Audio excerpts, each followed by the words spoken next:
A parte final do capítulo de Juízes capítulo de número 8, 29 a 35. Nos diz assim a palavra do Senhor. Retirou-se Jerubaal, filho de Joás, e habitou em sua casa. Teve Gideão 70 filhos, todos providos dele, porque tinha muitas mulheres. A sua concubina, que estava em Siquém, lhe deu também à luz um filho, e ele lhe pôs o nome de Abimeleque.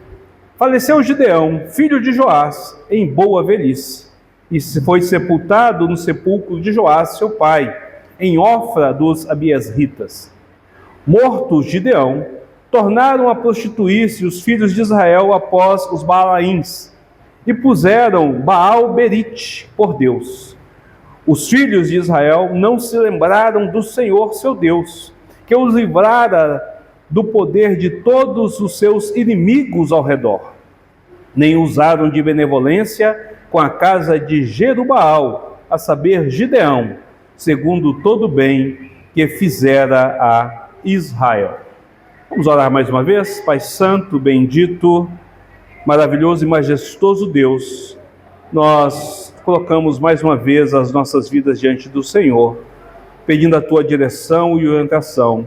Que o Senhor venha falar ao nosso coração, falar à Tua igreja, para a Tua glória e honra.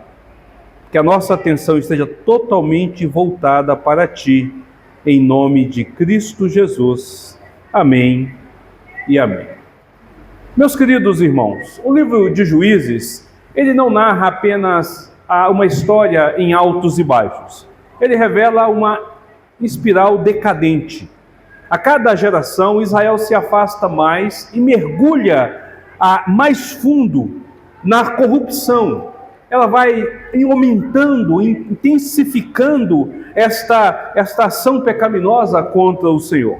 Mesmo quando Deus levanta, então, os seus libertadores, o coração do povo, ele continua dividido, ele continua instável e vai cada vez mais se inclinando à negligência, em vez de ir em direção à obediência. Gideão é um desses líderes. Nós já conhecemos bem, nós temos falado sobre ele, desde o capítulo 6, nós temos exposto sobre essa realidade.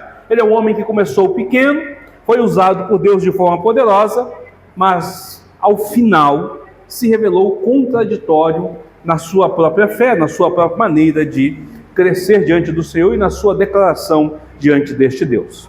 Nos versículos anteriores, nós vimos que, embora ele tenha rejeitado verbalmente o convite para se tornar rei de Israel, a nação havia convidado para ser rei, apesar de ele ter, de forma verbal, falada, negado isso, suas atitudes contaram outra história.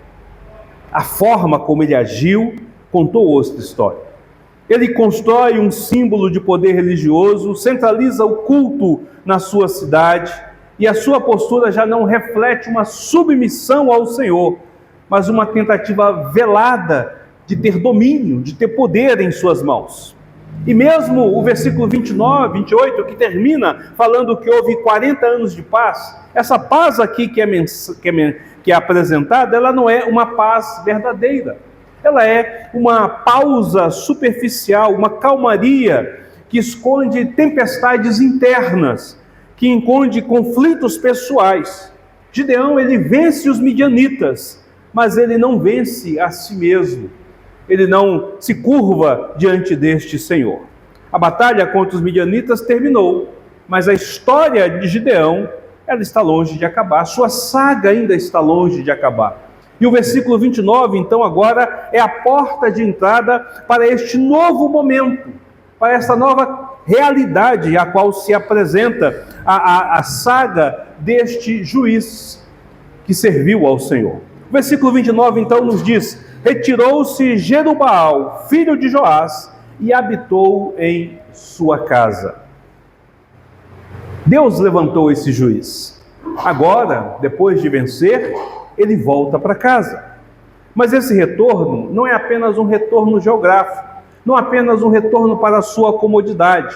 Há um simbolismo muito forte aqui dentro da expressão, da forma como é colocado. O texto, perceba, ele não diz assim: Gideão voltou para a sua casa, mas o texto vai dizer que habitou em sua casa.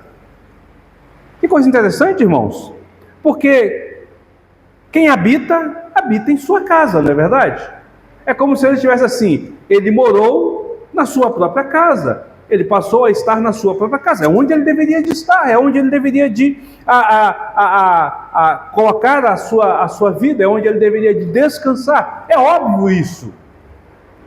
Mas o autor, ao referir de forma dupla a esta realidade dele, ele quer nos passar algo além, mais do que simplesmente ele ter retornado para o seu lar. Gideão não apenas voltou para a sua casa, mas ele se apossou, ele se assentou, ele estabeleceu para si uma estrutura, agora separada da casa do seu pai. E nós vamos de entender isso. Quando nós lemos o capítulo 6, lá no início, diz que Gideão morava na casa do seu pai. Não significava que ele morava na mesma casa. Significava que o pai dele era aquele que era o líder do clã, o líder familiar. Gideão estava debaixo da autoridade do seu próprio pai. A cidade ali, a vila onde ele morava, estava debaixo desta autoridade. Agora, ele estabelece para si a sua própria casa. Ele torna a sua família o centro da sua cidade, o alicerce de sua influência, o palco de sua autoridade, percebe? O que o texto está nos dizendo é que Gideão agora, ele se estabelece como autoridade na sua própria cidade. Ele estabelece a sua casa num patamar elevado, ele se coloca como líder deste povo. Mas há outro detalhe que o texto não esconde. Veja que o texto vai usar o nome de Jerubaal, ele não chama de Gideão. Gideão é o seu nome de batismo, é o seu nome natural. Jerubaal é um título que é dado para ele, quando ele destrói, então, o altar de Baal e queima o poste da deusa Azerá. Jerubaal é um termo político. É o reconhecimento público, quase que um título de honra que é dado a ele. O autor, então, poderia ter usado o seu nome de nascimento, dizendo, Gideão voltou para casa.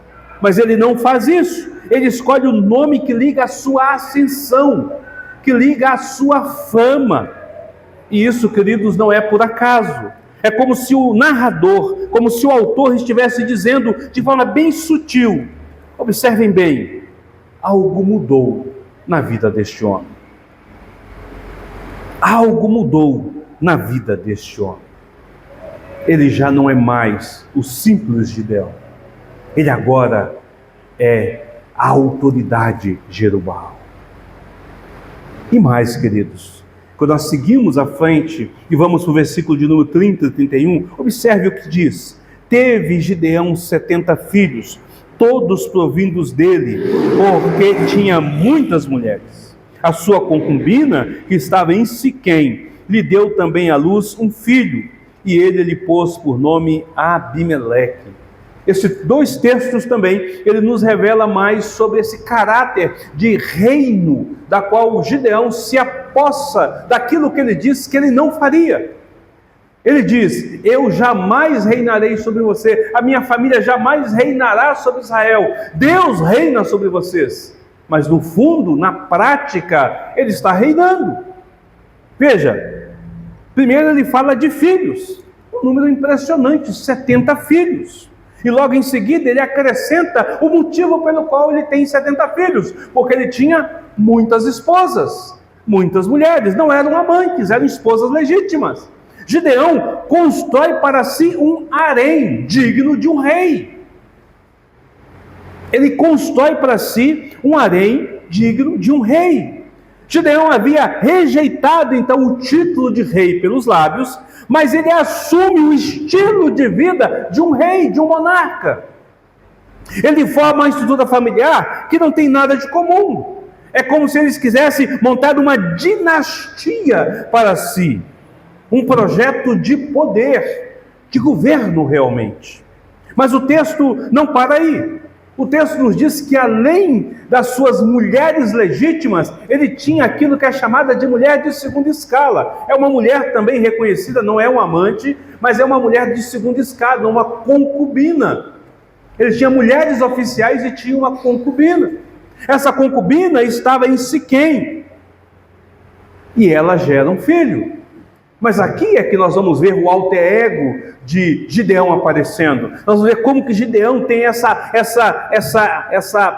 esse desejo, essa ambição pelo poder, pela autoridade, porque ele coloca o nome do seu próprio filho de Abimeleque. E sabe o que significa o nome Abimeleque? Meu pai é rei. Meu pai é rei. Essa escolha não é inocente. Não é como nós que achamos o nome bonito e colocamos porque achamos o nome bonito sem se preocupar com o significado. Nesta época e na região em que nós encontramos, na tribo de Israel, o nome trazia um significado importante. O nome significava que o próprio Gideão se considerava aquilo que ele disse que não seria, um rei. Ele se vê como alguém acima da lei, porque ele não cumpre nada dos desígnios mosaicos. Ele tem várias mulheres para ter 70 filhos, ele ainda tem uma esposa de segunda classe, e ele ainda contém um filho sobre ele. E o que é pior, querido, Siquém é uma cidade cananeia. Ela não é uma cidade composta exclusivamente de judeus, o que significa que a sua concubina era uma cananeia, uma esposa da qual ele também não poderia ter. Isso acontece então de forma sutil, mais profunda, revelando um coração que já não mais está rendido ao Senhor. Gideão já não está mais curvando-se diante do Senhor e obedecendo o Senhor e seguindo os desígnios do Senhor. Antes, Gideão está seguindo os desígnios do seu próprio coração, da forma como ele olha para o mundo, da forma como ele olha para as coisas, para as situações. Ele está seguindo o seu próprio desejo, o seu próprio interesse. Mas tudo acaba, né, queridos? Então, na sequência, o versículo de número 32 vai nos dizer que faleceu Gideão, filho de Joás. E aí o texto nos diz que ele faleceu em boa velhice, em ditosa velhice. E ele foi sepultado no sepulcro de Joás, seu pai, em Ofra dos Abizritas. A vida de Gideão chega ao fim. Há uma boa expressão, há uma expressão que todos nós gostaríamos de ouvir no final da nossa vida, que nós morremos em ditosa, em boa velhice. Isso soa como uma bênção, como alguém que foi abençoado, e de fato é aqui uma bênção, mas é também uma forma de honraria. Se você lê o livro de Juízes, lê o livro de Samuel, lê o livro de Crônicas, você vai perceber que essa expressão sempre era usada para os reis que governavam a Israel e que tiveram um governo reconhecido. Quando eles morriam velhos, eram reconhecidos e dizia ali aonde eles haviam sepultados e falava dos seus grandes feitos. O autor está como que apresentando essa mesma característica, dando a entender então que o próprio povo havia reconhecido que Gideão havia reinado sobre eles.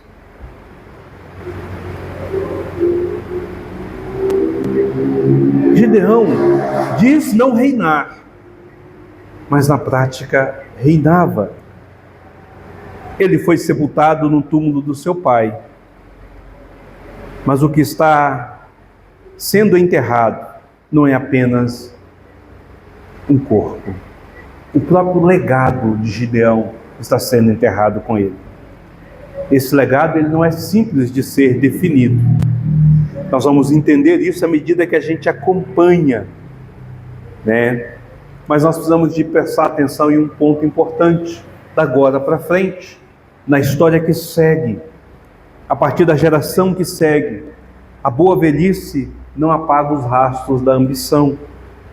O túmulo não silencia os efeitos da egolatria, da adoração por si mesmo. Gideão é lembrado como um herói, mas é também lembrado como alguém que confundiu a sua missão com a sua ambição, que deixou de servir para ser servido. E é interessante que o texto agora usa novamente o seu nome de nascimento, Gideão, filho de Joás. Ele parece não lembrar ou não querer lembrar daquele a quem antes a fama e o título fazia parte da sua vida de forma integral. Ou querendo fazer lembrar deste Gideão no seu primeiro chamado, antes da sua queda, antes dele se perder em meio ao poder. Esse retorno ao nome original é sutil, mas é significativo. É como se o autor então dissesse: no fim, todos nós voltamos ao ponto de partida. O que adiantou querer tanto poder? O que adiantou querer montar para si todas essas coisas? No fim, voltamos ao ponto de partida. Mas o que nós deixamos para trás, querido, isso permanece. A morte de Gideão encerra a sua jornada, a jornada de Gideão, mas não encerra a sua influência como juiz, como líder, como pai, como senhor da sua casa, e por que não dizer, como um rei apócrifo em Israel, um rei não oficial em Israel. Ele não foi de todo ruim. A continuação do texto vai nos mostrar que Gideão tem os seus pontos positivos. E aí nós vamos de compreender o que está acontecendo no tempo de Gideão e com Gideão. Nós já falamos sobre isso, mas vamos de lembrar desta questão. O versículo 33 vai dizer que, morto Gideão, tornaram a prostituir-se os filhos de Israel após os Baalins e puseram Baal-Berite por Deus. O que nós vamos de entender aqui? No tempo de Gideão havia uma espécie de sincretismo. O próprio Gideão trabalha esse sincretismo fazendo a escola sacerdotal para si. Eles serviam a Deus, o Deus da aliança, mas também serviam aos outros deuses da região de Canaã. Quando ele derruba o altar de Baal, ele derruba o altar de Baal da casa do seu próprio pai. O pai dele servia a Deus, mas servia também a Baal. Havia um sincretismo. Eles não eram exclusivos do Senhor. Eles serviam ao Senhor e servia a outros senhores. Gideão cresce, então, neste meio, e ele se torna isso. E ele se torna o maior símbolo disso, quando ele diz que não iria reinar e passa a reinar. Ou seja, ele diz com seus lábios: eu obedeço ao Senhor, mas a sua prática não é de obediência ao Senhor. O que isso gera, querido? O que vai acontecer? Nós vamos perceber que enquanto Gideão está vivo, o povo está contido. Enquanto Gideão permanece, o povo está contido, eles não avançam na sua desobediência ou na sua prostituição, no seu abandono do Senhor. Mas o texto nos diz que assim que ele morre, eles voltam a prostituir-se com os balaíns. Que palavra forte, meus queridos. Não é apenas idolatria, é infidelidade no mais alto grau. É quebra da aliança, do compromisso com o Senhor, é um abandono deste compromisso de forma mais radical, porque eles já estavam adorando o Baal, eles já estavam falhos diante do Senhor. E não há algo genérico aqui, porque o povo escolhe um nome para si, Baal-Berite. Sabe qual é o significado de Baal-Berite? Baal da aliança, ou Senhor da aliança. Que ironia cruel. Eles trocaram o Deus da aliança pelo ídolo da aliança. Eles romperam com o Senhor verdadeiro para abraçarem um Senhor falso para si. A liderança de Gideão por mais falha que tivesse sido, ainda então segurava o povo, mas agora, sem referência, sem direção, sem freio, Israel mergulha. E não mergulha por acidente, mergulha por escolha na idolatria e no abandono do Senhor. Não pense que isso está à mercê, longe da atitude de Gideão. Por ele estar nessa ambiguidade, por ele estar neste cambalear, por ele estar negligenciando o próprio Senhor, ele vai criando uma geração que vai negligenciar ainda mais, até o ponto de abandonar e constituírem para si um outro Deus no lugar do Senhor. Formalizaram o abandono, oficializaram a traição do Senhor. O versículo de número 34 e 35 então vai nos dizer que os filhos de Israel não se lembraram do Senhor. Eles não mais lembraram do Senhor seu Deus, que os livrara do poder de todos os seus inimigos ao redor. E aí continua dizendo, nem usaram de benevolência para com a casa de Jeroboão, a saber, Gideão, segundo todo o bem que ele fizera a Israel. O povo chega, queridos, ao fundo do poço. Israel não apenas se corrompe com os Balaíns, mas ele se esquece do Senhor. E a palavra esquecer aqui não tem a ver com falta de memória. Não é que eles, de repente, não lembravam mais destas questões, mas é uma questão de escolha. É como se estivesse, e eles desprezaram ao Deus que os havia salvado. E eles abandonaram toda a história da salvação do seu povo. O Deus que os cercou, que os livrou, que os sustentou, agora é um Deus à margem, é um Deus ignorado, não visto, não adorado, não buscado mais por Israel, porque agora eles estão buscando aos ídolos. Não há mais louvor, não há mais gratidão, não há sequer lembrança do Deus de Israel. Veja que estágio nós chegamos, queridos. No capítulo de número 6, quando Gideão é chamado, Gideão, ele faz menção deste Deus. Quando o anjo aparece com ele e diz que ele é um homem valente, ele diz, como que eu sou valente, se o meu povo está sofrendo? Logo em seguida o anjo diz, então vai e livra este povo. Ele, como que eu vou livrar? Eu ouvi falar deste Deus. O Deus que livrou no Egito, que carregou o nosso povo até hoje. Aonde está esse Deus? Gideão lembra deste Deus, e o anjo fala, ele continua aí, ele está com você, vá, que ele vai te livrar. Agora nem isso mais tem.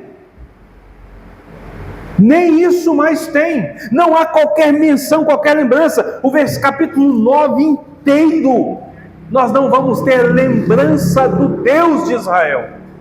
A geração a qual Gideão deixa é uma geração completamente apóstata. Havia apostatado da fé completamente, deixado de lado e ignoraram o próprio libertador deles. E aqui há uma outra ironia. Se Gideão queria montar para si uma dinastia, se Gideão queria ser rei sobre Israel, ele se torna um rei esquecido, um herói abandonado. Morreu e a sua memória se apagou na sua própria geração seguinte. Veja, novamente é referido a Jerubaal, o nome que o povo lhe deu quando derrubou o altar pagão. É dito, eles não usaram de benevolência, como se eles tivessem rompido a aliança, o acordo, o trato que havia feito com Israel. E nós vamos voltar um pouquinho atrás, para entender exatamente o que está acontecendo. Ainda mesmo no capítulo de número 8, nós vamos compreender isso, quando Gideão pede a eles para que dê a eles a argola, que eles haviam recolhido dos ismaelitas, como um dote, por ele ter liderado. O versículo de número 25 tem a resposta deste povo, diz assim, disseram eles, de bom grado as daremos. Quando ele pede o dote, quando ele pede o espólio, quando ele pede uma espécie de imposto por ter liderado o povo, eles entregam de forma voluntária. Isso que ele está dizendo é o seguinte: nós nos submetemos à sua autoridade. Não é um presente que ele está dando. Ele está reconhecendo que Gideão é a autoridade, pelo menos sobre esses 300 que foram seus soldados, que deram despojo. Mas aí encerra-se dizendo que não usaram de benevolência com a casa de Jerubaal, ou seja, eles haviam quebrado este pacto que havia feito de obediência. Tudo isso aponta exatamente para essa triste realidade de que Gideão estava de fato reinando, ainda que não de forma oficial. Mostra algo a mais também, queridos. Essa última parte mostra que quando o coração se afasta de Deus, tudo se torna descartável. Até mesmo aqueles que foram heróis e valorosos para nós. Até aqueles que foram importantes no passado, agora são descartados. É só olharmos para a nossa sociedade. É só olharmos para o mundo que nós vivemos hoje. Como que as pessoas não valorizam mais aquilo que antes foi importante. Pais não são valorizados, mestres não são valorizados, avós não são valorizados, líderes do passado não são valorizados. Essa geração não tem qualquer valor, porque ela não tem qualquer compromisso com o Senhor. Por se afastar do Senhor, isso vai acontecendo. O esquecimento se torna cultura. A ingratidão se torna norma. E a negligência se torna herança. O que Gideão deixa como legado para aqueles que estão à frente é a negligência. Eles copiam dele e ampliam esta realidade. O juiz que viveu como rei deixou um legado terrível. E o povo que foi liberto agora volta a se prender novamente. Mas antes de nós encerrarmos todo este momento, esse texto ele nos exige uma resposta. Ele exige de nós uma aplicação para com as nossas vidas. Porque o que aconteceu com Gideão e com Israel não é algo apenas histórico, é algo de advertência. E talvez sem perceber, nós também estejamos vivendo nesta mesma condição, confessando a nossa fé com os lábios, mas construindo altares que louvam a nós mesmos. Talvez estejamos cercados de paz exterior, mas o nosso interior está em guerra, em conflito. Talvez estejamos assentados em nossas próprias casas, mas longe de estarmos rendidos ao Senhor. Que lição, que prática nós podemos trazer para a nossa vida? A primeira, a qual esse texto nos revela, é que a fé que se confessa, ela precisa de ser vivida. Não adianta declarar da boca para fora.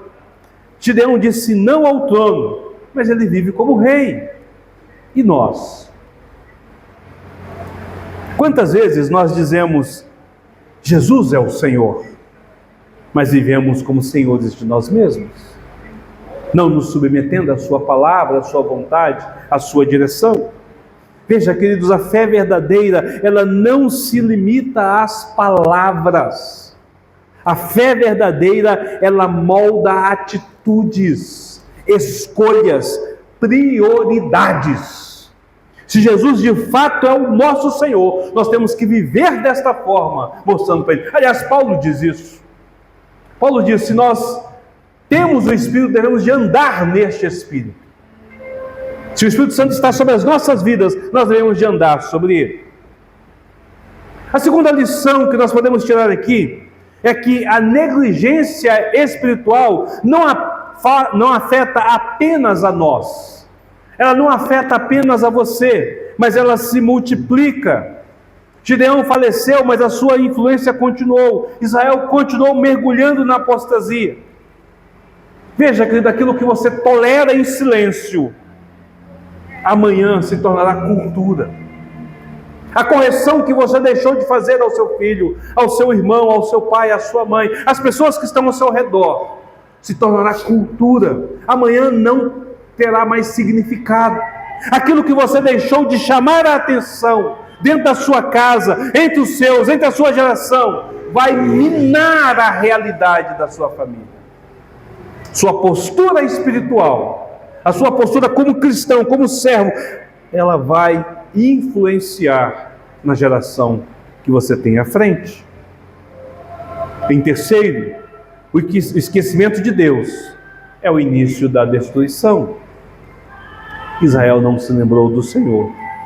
E quando a memória da graça se apaga, queridos, pode ter certeza que outros deuses irão ocupar este espaço.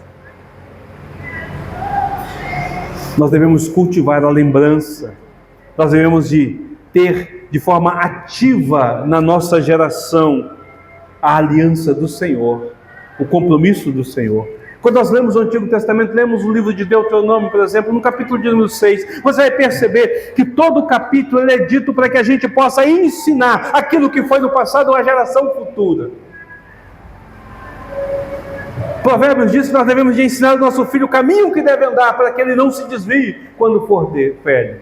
Tudo o que nós fazemos deve estar apontando para Cristo e levando as pessoas a compreenderem quem é este Cristo e esta salvação. Se queremos ter uma geração de pessoas fiéis ao Senhor, nós devemos de viver como fiéis e ensiná-los a serem fiéis.